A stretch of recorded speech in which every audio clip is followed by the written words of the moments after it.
ನಾವು ಮನುಷ್ಯರು ಕಣ್ಣಿಗೆ ಕಾಣೋದನ್ನು ನಂಬುವಷ್ಟು ಕಾಣದೇ ಇರೋದನ್ನು ನಂಬಲ್ಲ. ನಾನು ಇತ್ತೀಚೆಗೆ ಮನೆಗೆ ಹೋದಾಗ ಇದನ್ನು ನೋಡಿದ್ದೆ. ಆ ಕುಂಬಳಕಾಯಿ ಗಿಡ ಚಪ್ಪರದಡಿ ಎಷ್ಟು ಜಾಗ ಇದ್ದರೂ ಅದರಲ್ಲಿ ಬೆಳೆಯಿದೆ, ಅದರ ಮೇಲೆ ಚಪ್ಪರ ಹತ್ತಿ ಅದರ ಮೇಲೆ ಎಲ್ಲ ಬೆಳ್ಕೊಂಡು ಹೋಗಿತ್ತು. ಇದು ಯಾಕೆ ಹೀಗೆ ಅಂತ ಕೇಳಿದಾಗ ಅದು ಗಾಳಿ ಬೆಳಕು ಎಲ್ಲಿ ಜಾಸ್ತಿ ಇರುತ್ತೆ, ಗಾಳಿ ಅದ್ರ ಕೆಳಗೂ ಇತ್ತು, ಮಣ್ಣು ಇತ್ತು.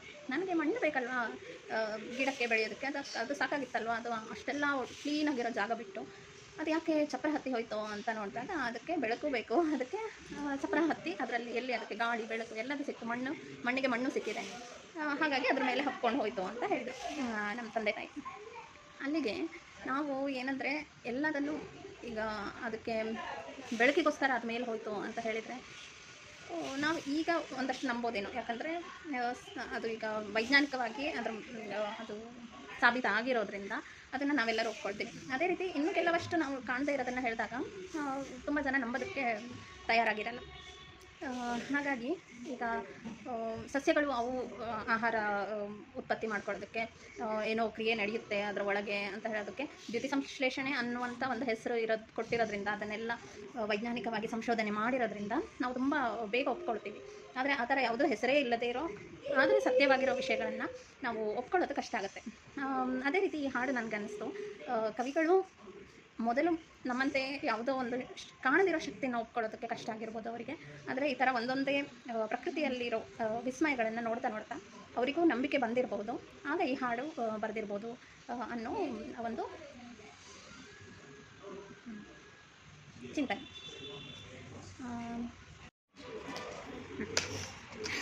ಈ ಹಾಡು ನನಗೆ ಹೇಗೆ ಅರ್ಥ ಆಗಿದೆ ಅದನ್ನು ಹೇಳ್ತೀನಿ.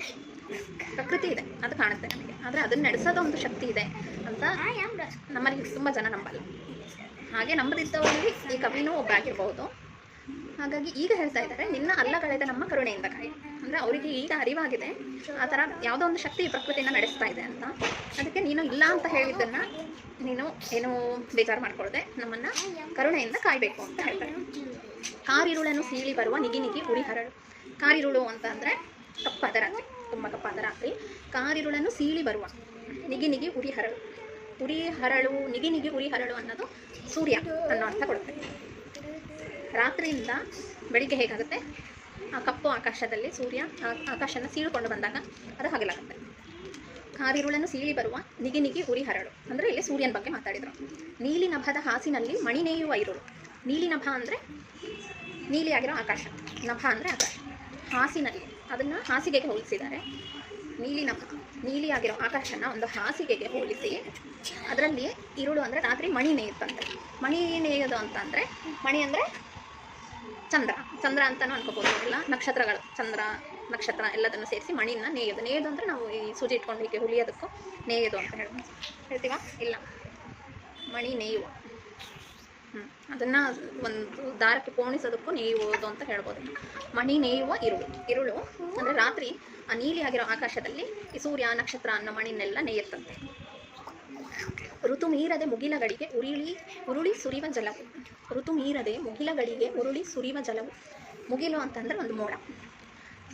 ಈಗ ಏನಾಗುತ್ತೆ, ಋತು ಮೀರದೆ ಅಂದರೆ ಈಗ ಮಳೆಗಾಲದಲ್ಲೇ ಮಳೆ ಆಗಬೇಕಲ್ವ. ಈಗ ನಾವು ಪ್ರಕೃತಿ ವಿರುದ್ಧ ಆಗಿ ಹೋಗಿದ್ದರಿಂದ ಪ್ರಕೃತಿನೂ ಅದರಲ್ಲಿ ಅಸಮತೋಲನ ಇದೆ. ಮಳೆಗಾಲದಲ್ಲೇ ಮಳೆ ಬರಬೇಕು ಅಂತ ಇಲ್ಲ. ಆದರೆ ಮೊದಲು ಹೇಗೆ ನಾವು ಪ್ರಕೃತಿಗೆ ಸರಿಯಾಗಿ ನಡ್ಕೊಂಡು ಹೋಗ್ತಾ ಇದ್ವಿ, ಆಗ ಆ ಋತುವನ್ನು ಮೀರದೆ ಅದು ಮಳೆನೂ ಬರ್ತಾ ಇರಲಿಲ್ಲ. ಬೇಸಿಗೆಯಲ್ಲಿ ಬೇಸಿಗೆ ಸೆಕೆ ಇರ್ತಿತ್ತು, ಚಳಿಗಾಲದಲ್ಲಿ ಚಳಿ ಇರ್ತಿತ್ತು. ಹಾಗೆ ಋತುವನ್ನು ಮೀರದೆ ಮಳೆಗಾಲದಲ್ಲೇ ಅದಕ್ಕೆ ಗೊತ್ತಾಗ್ತಿತ್ತು ನಾನು ಬೀಳಬೇಕು, ಮೋಡದಿಂದ ಮಳೆ ಹನಿಯಾಗಿ ಬೀಳಬೇಕು ಕೆಳಗೆ. ಆ ಋತುವನ್ನು ಮೀರದೆ ಮುಗಿಲಗಳಿಗೆ ಉರುಳಿ ಸುರಿಯುವ ಜಲ. ಮುಗಿಲಗಡಿ ಅಂದರೆ ಆ ಮೋಡದ ತುದಿಗೆ ಬಂದು ಆ ಹನಿಗಳು, ನೀರಿನ ಹನಿಗಳು ಕೂರುತ್ತಂತೆ. ಅಂದರೆ ಈಗ ಹೋಗಬೇಕು, ಇದೇ ಋತು, ಈಗ ಮಳೆ ಆಗಬೇಕು ಅಂತ ಅದಕ್ಕೆ ಗೊತ್ತಾಗಿ ಆ ಕಾಲದಲ್ಲೇ ಆ ಮೋಡದ ತುದಿಗೆ ಹೋಗಿ ನಿಲ್ಲುತ್ತಂತೆ ಕೆಳಗೆ ಬೀಳೋದಕ್ಕೆ. ಅಂದರೆ ಮಳೆ ಹನಿ ಬಗ್ಗೆ ಮಾತಾಡ್ತಾ ಇದ್ದಾರೆ. ಅದು ಒಂದನೇ ಚರಣ. ಆಮೇಲೆ ಮುಂದಿಂದು ಸಿಂಗಾರದ ನಡಿಗೆಯಲ್ಲಿ ನದಿಯ ರೀತಿ ಹರಿವೆ. ನಡಿಗೆ ಅಂತ ಅಂದರೆ ಈ ನದಿ ಹೇಗೆ ಹರಿಯುತ್ತೆ ಅದನ್ನು ಒಂದು ನಡಿಗೆಗೆ ಹೋಲಿಸಿದ್ದಾರೆ. ಪ್ರಕೃತಿ ಆ ನದಿ ಹರಿಯೋ ಮೂಲಕ ನಡೆಯುತ್ತಂತೆ. ಸಿಂಗಾರದ ಅಂದರೆ ಅಲಂಕೃತವಾದ ಅಂತ ಅರ್ಥ ಬರುತ್ತೆ. ಸಿಂಗಾರದ ನಡಿಗೆಯಲ್ಲಿ, ಆ ನಡಿಗೆನೂ ಅಷ್ಟು ಚಂದ ಇರುತ್ತೆ ಅಂತ ಇರ್ಬೋದು. ನಡಿಗೆಯಲ್ಲಿ ನದಿಯ ರೀತಿ ಹರಿವೆ. ಮಂಗಳಮಯ ಶಾಲಿವನದ ಸೆರಗ ಹೊದ್ದು ನಿಲುವೆ. ಇದರಲ್ಲಿ ಶಾಲಿವನ ಅನ್ನೋದು ಒಂದು ಹೊಸ ಪದ. ಅದು ಏನು ಅರ್ಥ ಅಂತ ನೋಡಿದರೆ ಅದು ಅಕ್ಕಿ ಅಕ್ಕಿ ಬೆಳೀತಾರಲ್ಲ ಆ ಪ್ರದೇಶ, ನಾವು ಗದ್ದೆ ಅಂತ ಹೇಳ್ತೀವಿ. ಅಕ್ಕಿ ಬೆಳೆಯುವ ಪ್ರದೇಶಕ್ಕೆ ಶಾಲಿವನ ಅಂತ ಹೇಳ್ತಾರೆ. ಅಕ್ಕಿಯನ್ನು ನಮ್ಮ ದೇಶದಲ್ಲಿ ಅದನ್ನು ಮಂಗಳಮಯ ಆಸ್ಪಿಷಿಯಸ್ ಅಂತ ಏನಂತಾರೆ, ಹಾಗಿರೋದ್ರಿಂದ ಹಾಗೆ ಅಂತ ಏನು ಜನರು ಅದನ್ನು ಕನ್ಸಿಡರ್ ಮಾಡೋದ್ರಿಂದ ಅದನ್ನು ಮಂಗಳಮಯ ಶಾಲಿವನದ ಸೆರಗ ಹೊತ್ತು ನಿಲ್ಲುವೆ ಅಂತ ಹೇಳ್ತಾರೆ. ಆ ಅಕ್ಕಿ ಬೆಳೆದ ಪ್ರದೇಶನ ಸೀರೆಯ ಸೆರಗ ಪ್ರಕೃತಿ ಶಾಲಿವನ ಅಕ್ಕಿ ಬೆಳೆದ ಪ್ರದೇಶವನ್ನೇ ಸೀರೆ ಮಾಡಿಕೊಂಡು ನಿಲ್ತಾಳಂತೆ. ಇದು ಕವಿ ಕಣ್ಣಲ್ಲಿ. ಬಂಗಾರದ ಸಂಜೆಯಲ್ಲಿ ಒಂದೇ ಕ್ಷಣ ಸುಳಿವೆ. ಇದನ್ನು ಬಂಗಾರದ ಸಂಜೆಯಲ್ಲಿ ಒಂದೇ ಕ್ಷಣ ಸುಳಿವೆ ಅಂದರೆ ಹಗಲು ರಾತ್ರಿ ಮಧ್ಯಾಹ್ನ ಅಂತ ತಗೊಂಡ್ರೆ ಅದು 3 ಸ್ವಲ್ಪ ಜಾಸ್ತಿ ಹೊತ್ತಿನ ಕಾಲ ಇರುತ್ತೆ. ಆದರೆ ಸಂಜೆಯಲ್ಲಿ ಸೂರ್ಯ ಮುಳುಗುವಾಗ ಆ ಬಂಗಾರದ ಬಣ್ಣ ಇರೋದು ಸ್ವಲ್ಪ ಹೊತ್ತು, ಇದಕ್ಕೆ ಹೋಲಿಕೆ ಮಾಡಿದರೆ ಈ 3ಕ್ಕಿಂತಲೂ ಕಡಿಮೆ ಹೊತ್ತಾಗಿದೆ. ಅದಕ್ಕೆ ಒಂದೇ ಕ್ಷಣ ಸುಳಿವೆ ಅಂತ ಹೇಳಿರ್ಬೋದು. ಅದಕ್ಕೆ ಬಂಗಾರದ ಸಂಜೆಯಲ್ಲಿ ಒಂದೇ ಕ್ಷಣ ಸುಳಿಯುವ ಬಂಗಾರದ ಬಣ್ಣನೂ ಅವಳೆ ಅಂತ ಹೇಳ್ತಾರೆ. ಇದು ಎರಡೂ ನಮಗೆ ಹಾಡಲ್ಲಿ ಸಿಗೋ 2 ಚರಣಗಳು. ಆದರೆ ಇದನ್ನು ಬಿಟ್ಟು 3ನೇ ಚರಣ ಇದೆ, ಅದು ತುಂಬ ಚೆನ್ನಾಗಿದೆ. ಆದರೆ ಯಾಕೆ ಹಾಡಲಿಲ್ಲ ಅಂತ ಗೊತ್ತಿಲ್ಲ, ಯಾವ ಹಾಡಲ್ಲೂ ಸಿಕ್ಕಿದೆ. 3ನೇ ಚರಣ ಹೀಗಿದೆ: ಹಕ್ಕಿ ಸಾಲು ಹಾರಿ ಅದೋ ನಿನ್ನ ಕಣ್ಣ ಸನ್ನೆ. ಅಂದರೆ ಹಕ್ಕಿಗಳು ನಾವು ನೋಡ್ತೀವಿ ತುಂಬ ಸಮಯದಲ್ಲಿ ಅದೆಲ್ಲ ಒಂದು ಸಾಲಲ್ಲಿ ಕೂತಿರುತ್ತೆ, ಅದು ಹಾರುವಾಗಲೂ ಎಲ್ಲ ಒಟ್ಟಿಗೆ ಹಾರುತ್ತೆ. ಆ ಥರ ಹಾರದೆ ಪ್ರಕೃತಿ ಅವಳ ಕಣ್ಣು, ಈಗ ನಾವು ಏನು ಹೇಳ್ತೀವಿ, ಕಣ್ಣು ಮಿಟುಕಿಸುವಾಗ ಹೇಗಾಗುತ್ತೆ ಹಾಗೆ ಹಕ್ಕಿಗಳು ಹಾರದ ರೀತಿಯನ್ನು ಅವಳ ಕಣ್ಣ ಸನ್ನೆಗೆ ಹೋಲಿಸ್ತಾರೆ. ಸೊಕ್ಕಿ ಹಸಿರು ಮೆರೆಯುವಲ್ಲಿ ನಿನ್ನ ಪಾದ ಚಿಹ್ನೆ. ಸೊಕ್ಕಿ ಹಸಿರು ಮೆರೆಯುವಲ್ಲಿ, ಸೊಕ್ಕಿ ಅಂದರೆ ದಪ್ಪ ಆಗಿ ಅಂತ, ದಪ್ಪವಾಗಿ ಎಲ್ಲಿ ಹಸಿರು ಬೆಳೆದಿರುತ್ತೆ ಅದು ಅವಳದ್ದು ಪಾದದ ಗುರುತಂತೆ. ಗಣಿಗಿರಿಗಳ ಮಣಿವನಗಳ ಸಿರಿಯೊಡಲಿನ ಧನ್ಯೆ. ಅಂದರೆ ಈ ಬೆಟ್ಟಗುಡ್ಡಗಳೇ ಅವಳ ಹತ್ರ ಇರೋ ಗಣಿ ಅಂತೆ, ಮತ್ತು ಸುತ್ತ ಇರೋ ಕಾಡುಗಳೇ ಅವಳ ಹತ್ರ ಇರೋ ಮಣಿಗಳಂತೆ. ಮಣಿಗಳು ಅಂತ ಅಂದರೆ ರತ್ನ, ಏನೋ ಬೆಲೆ ಬಾಳೋ ರತ್ನಗಳಿಗೆಲ್ಲ ಮಣಿ ಅಂತ ಹೇಳ್ತಾರೆ. ಕಾಡೇ ಅವಳಿಗೆ ಮಣಿಗಳಂತೆ.